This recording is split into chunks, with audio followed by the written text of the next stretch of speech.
Oke, jadi materi buat PKB selanjutnya yaitu tentang algoritma genetika.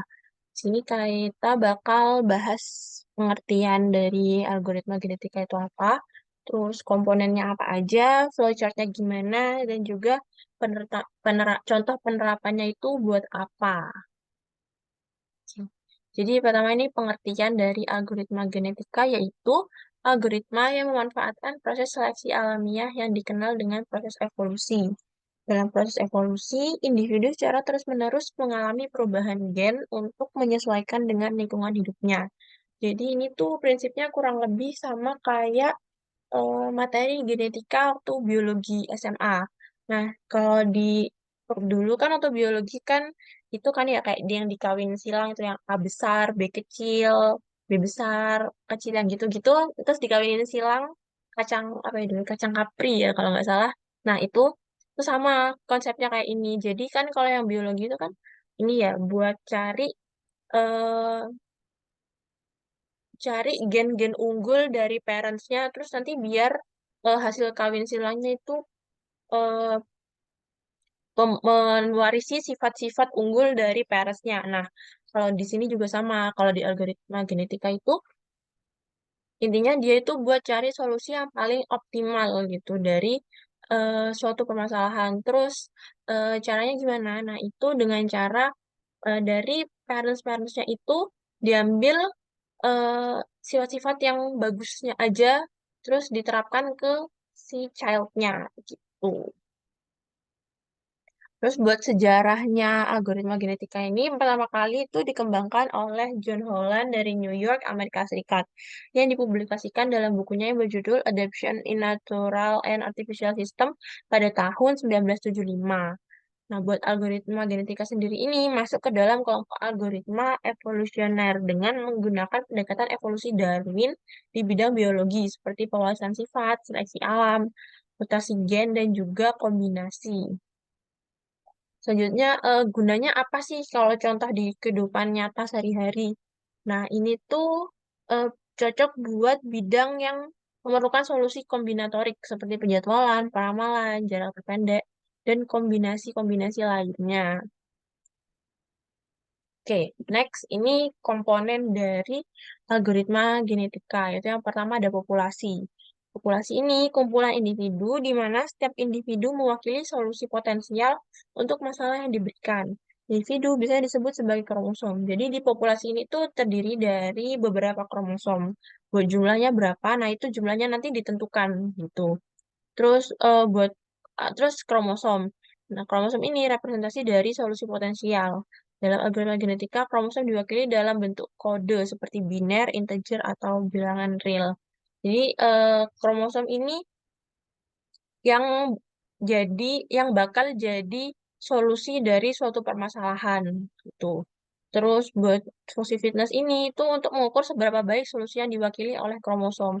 Jadi kromosom ini kan punya nilai tuh, nilainya kan pakai bilangan biner, integer atau real. Nah, dari nilai ini itu dicari fungsi fitnessnya itu berapa. Nah, nanti itu dari kromosom itu dicari fungsi fitness yang memiliki nilai terbesar gitu.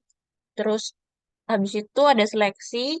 Ini proses pemilihan kromosom dari populasi saat ini untuk menjadi parents dari generasi berikutnya. Jadi di seleksi ini dari yang fungsi fitnessnya besar ini diambil buat dijadiin parents.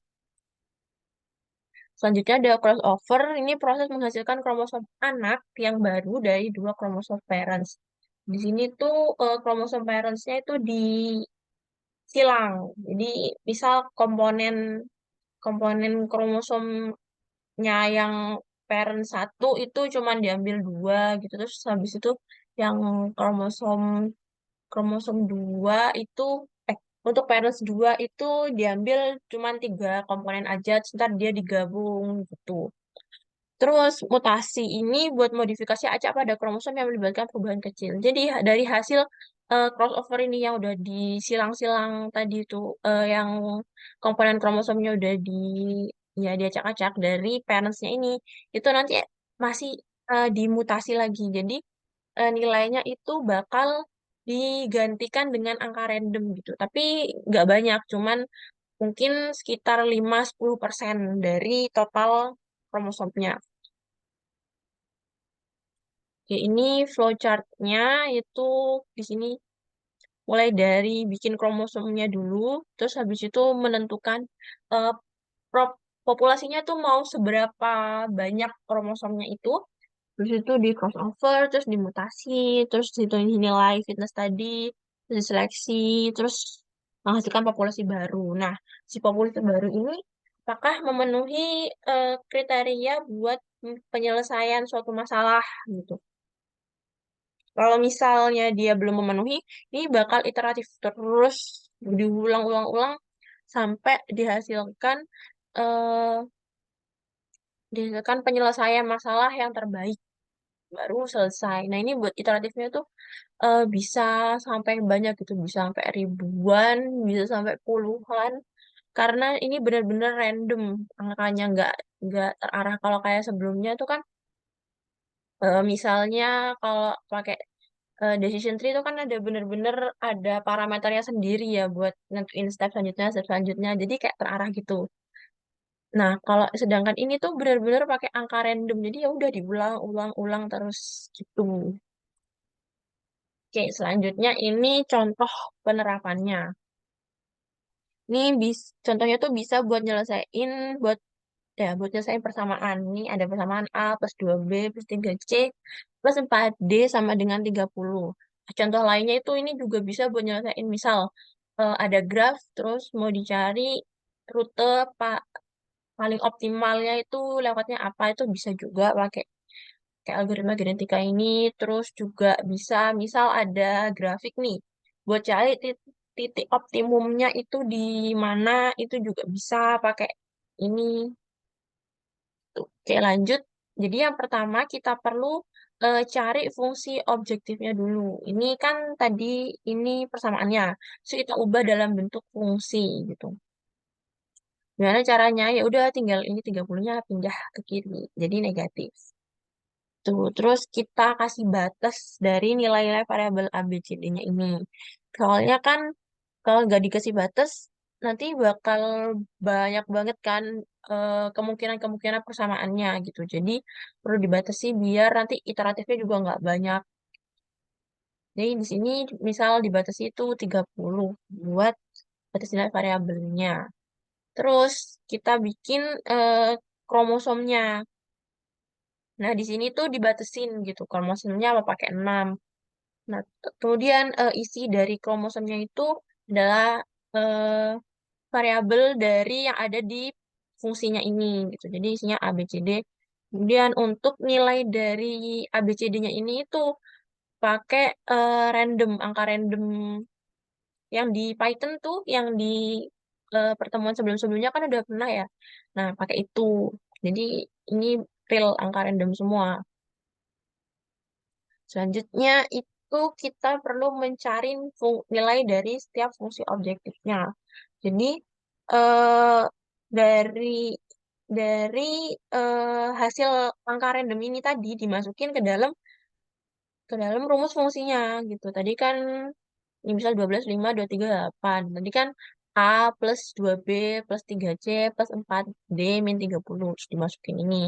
Nah, buat nilainya ini tuh mutlak gitu ya. Jadi nggak ada positif, nggak ada negatif. Gitu terus sampai eh, yang kromosom tadi kan kromosomnya pakai 6. Nah, terus sampai kromosom ke-6 dimasukin ke rumus fungsinya. Selanjutnya, kita itu mencari nilai fitness dari setiap fungsi objektif. Jadi, itu buat nentuin seberapa layak itu kromosomnya dipakai buat selanjutnya. Tuh, nah caranya gimana? Caranya itu satu per satu ditambah dengan fungsi objektif yang udah dicari di sebelumnya ini. Ya udah, jadi tinggal masukin satu dibagi sama hasil dari fungsi objektif satu tadi kan 93, terus habis itu fungsi objektif 2 80, gitu seterusnya tinggal masukin rumusnya aja. Kemudian kita cari total dari nilai fitnessnya ini dari semua semua kromosom gitu. Jadi ditambahin ketemu hasil 0,0845. Selanjutnya apa? Selanjutnya kita cari peluang dari setiap kromosomnya itu. Nah, buat nyari rumus peluangnya itu nilai fitnessnya dibagi dengan total fitness yang udah dicari ini. Jadi nilai fitnessnya ini kan 0, yang satu kan 0,0106. Nah, ini terus dibagi sama totalnya ini yang 0,0845. Terus ketemu hasil ini gitu terus sampai kromosom ke-6. Selanjutnya, setelah ketemu itu peluangnya berapa, kita cari kita bakal milih parents-nya dengan menggunakan metode roulette wheel. Ini caranya gimana? Kita perlu cari dulu nilai kumulatif dari peluangnya itu. Jadi kita jumlahkan. Jadi buat C1 kan tadi peluangnya berapa? 0,1254. Terus untuk C2 kumulatifnya itu nilai dari C1 ditambah dengan nilai peluang kedua. Jadi si 0,1254 ditambah dengan 0,1456. Terus untuk C3 juga sama peluang kromosom 1, kromosom 2 dan kromosom 3 itu dijumlahin gitu terus sampai terakhir 1. Tuh, soalnya kan total peluang kan 1 ya. Total semua kejadiannya. Kemudian kita bikin dulu ini. Ini tuh sebenarnya bentuknya bundar gitu ya. Kayak roulette wheel kan bentuknya lingkaran tuh. Nah, buat mempermudah pembacanya, saya kayak kita gunting terus kita panjangin gitu loh. Roulette tuh jadi gini. Jadi ini ngisinya gimana? Ngisinya tuh sesuai sama tadi si nilai kumulatifnya ini tadi. Jadi di titik pertama ini ada C1 nilainya ini. Terus di titik terakhir tuh C6 dengan nilainya 1 gitu. Terus isi. Terus setelah sudah kita cari nilai R. Nilai R tuh gimana nyarinya? Nilai R itu nyarinya dengan angka random tentu saja. Karena di algoritma genetika ini semua pakai angka random. Tuh, jadi kita cari eh, angka random dari kromosom 1 sampai 6. Kemudian kita petakan ke ini, ke apa roulette wheel-nya ini. Nih, misal nih, ini kemudian di nilai random yang kromosom 1 kan 0,201. Nah, ini kita cari kira-kira ada di mana ya? Ini kan 0,201. Berarti daerah sini ya. Hampir-hampir ke C2. Nah, ini tuh berarti dia masuknya ke area C2. Soalnya untuk nyarinya ini itu di em, pendekatannya itu ke atas, gitu, di pembulatan ke atas. Jadi nanti itu bakalnya si nilai dari kromosom C1 ini bakal berubah dengan nilai dari kromosom C2 di yang nilai awal yang udah ditetapkan tadi. Awal banget, step pertama banget yang bikin nilai kromosom ABCD. Nah, itu nanti nilai kromosom satunya berubah jadi kromosom 2. Tuh, terus selanjutnya untuk kromosom 2 nilainya kan 0,284. Kira-kira ada di sini ya, di ini nilai C2 lebih sedikit. Nah, berarti dia itu masuknya ke C3. Jadi nanti nilai dari kromosom 2 itu bakal di-replace dengan nilai dari kromosom 3 pada pada kromosom awalnya itu. Terus gitu seterusnya sampai di kromosom 6. Selanjutnya itu bikin mendefinisikan nilai baru dari kromosom yang udah dicari pakai si roulette wheel ini tadi. Jadi tadi kan kromosom 1 kan sama dengan kromosom 2. Nah, ini yang kotak hijau ini nilai kromosom lama yang awal banget ditentuin tadi. Nah, ini nilai ini kan awal banget. Terus setelah mengalami berbagai proses, terus dia berubah nilainya. Itu mengalami pembaruan. Jadi si kromosom 1 ini nilainya ganti dengan si kromosom 2. Jadi kan jadi 2, 21, 18, 3 gitu. Terus si kromosom 2 berubah jadi kromosom 3. Jadi dia ganti jadi 10, 4, 13, 14. Yang tadinya itu 2, 21, 18, 3. Itu seterusnya sampai kromosom terakhir. Ngikuti ini nilainya, berubahnya. Selanjutnya kita ke tahap crossover. Jadi tahap crossover ini tuh memilih nilai secara acak pada kromosom parent dan menukarnya dengan nilai kromosom lainnya. Jadi eh, kayak kawin silang antar parents gitu. Terus itu pertama-tama kita harus tentuin nilai crossover rate-nya dulu u- untuk menentukan parent-nya itu yang mana gitu. Oke. Jadi ini kita tentuin dulu crossover rate-nya misal nih 25%. Kemudian kita generate angka random lagi 0 sampai 1 sebagai populasinya gitu. Jadi di sini udah ini hasil angka randomnya. Terus kita cari nih nilai yang kurang dari 0,25. Soalnya kayak batas crossover-nya itu 25%. Jadi kita cari nilai angka random yang kurang dari 0,25. Ketemulah si R1, R4, sama R5. Tuh, jadi si R1, R4, sama R5 ini bakal jadi parents buat generasi berikutnya. Nah, parents kan ada dua ya, kayak berpasangan gitu. Jadi si tiga angka ini bakal dipasangin dua-dua gitu. Jadi dipasanginnya 1 sama 4, 4 sama 5, 5 sama 1. Terus habis udah ketemu tadi parentsnya.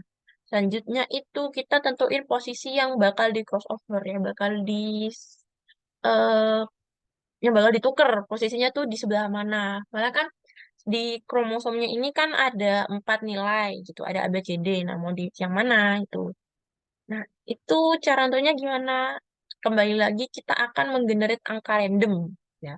Dengan range-nya itu 1 sampai panjang kromosom dikurangi 1. Nah, karena ini itu misalkan ini representasi kromosomnya ya, kan nilainya A, B, C, D. Karena ini kromosomnya ada 4 nilai, jadi range-nya ini 1 sampai 3 gitu. Karena panjang kromosom kurangi 1, 4 kurangi 1 kan 3. Nah, jadi range-nya 1 sampai 3. Jadi dapatlah hasil angka random ini buat C1-nya 1, C2-nya 1, C3-nya 2. Nah, ini maksudnya gimana? 1, 1, 2. Maksudnya itu, misal nih, parents 1, misal nih, oh, langsung aja ke ini aja. Nih, kan kromosom 1, kan itu hasil kawin silang dari kromosom 1 sama kromosom 4. Nah, karena dia C1-nya sama dengan 1, sesuai sama gambar ini, dia tuh cuman diambil digit pertamanya aja gitu. Dari kromosom 1 yang kita ambil digit pertamanya tok, yang 2. Kemudian digit selanjutnya itu ambil dari kromosom 4-nya gitu. Jadi buat yang kromosom 1 ini ambil digit pertama, digit kedua, tiga, empatnya kita hapus, yang merah ini kita hapus. Kebaliknya, buat yang kromosom 4, kita ambil digit kedua, tiga, empatnya aja. Digit pertamanya dihapus. Jadilah nilai kromosom baru yang seperti ini. Gitu. Terus sama juga kromosom 4 kan itu hasil silang dari kromosom 4 sama kromosom 5. Terus C-nya sama dengan 1. Sama kayak kromosom 1 tadi, itu kita ambil digit pertama kromosom 4, terus kita kombinasikan dengan digit kedua sampai keempat dari kromosom 5-nya. Terus dapatlah nilai kromosom yang baru kayak gini. Terus kromosom 5 itu kan nilainya 2. Nah, ini itu kita ambil dua dua eh, ini pertama, dua digit pertama gitu. Jadi 10 sama 4 yang merah ini kita hapus. Terus buat kromosom 1 juga kita ambil dua digit terakhirnya. Tuh. Di situ didapatlah hasil kayak gini. Ini hasil tadi kan yang baru cuman kromosom 1, 4, sama 5 ya. 1, 4, sama 5 ini hasil hasil crossover. Kemudian untuk kromosom lainnya tuh nilainya tetap sama kayak yang ada di sini di new chromosome. Tuh, selanjutnya itu mutasi. Mutasi ini tuh eh mengganti gen pada tempat yang random dengan nilai yang baru. Caranya itu kita harus hitung dulu panjang total dari populasi gen dengan rumusnya itu eh, jumlah gen dalam kromosom dikalikan dengan jumlah populasi. Tadi kan jumlah gennya kan ini kan 1, 2, 3, 4. Ada 4. Terus dikalikan sama jumlah kromosomnya kan ada 6. Nih, jadi 4 kali 6, 24. Jadi panjang total populasinya itu ada 24. Terus, karena ini udah ketemu nih 24, kita generate nilai random dari 1 sampai 24. Terus kita tentuin juga nilai dari mutation rate-nya. Ini batas batas jumlah gen yang bakal dimutasi itu seberapa banyak gitu. Misalnya nih ditentuin 10% ini di sini. Maka itu 0,1 dari keseluruhan gen yang bakal dimutasi. Jadi jadi kita cari ada berapa gen sih yang bakal dimutasi itu dengan cara si mutation rate ini dikalikan sama eh, total ini ya, total populasi gennya gitu. Jadi 0,1 kali 24 itu 2,4 kan. Nah, kan nggak mungkin nih ada posisi angka yang koma. Jadi kita bulatkan ini karena kurang dari 5 jadi bulatin ke bawah. Jadi dari 24 gen yang ada dalam suatu populasi bakal ada 2 gen yang diganti nilainya dengan angka random.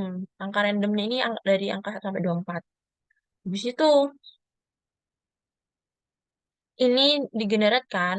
Nah, ketemu hasil 12 sama 18.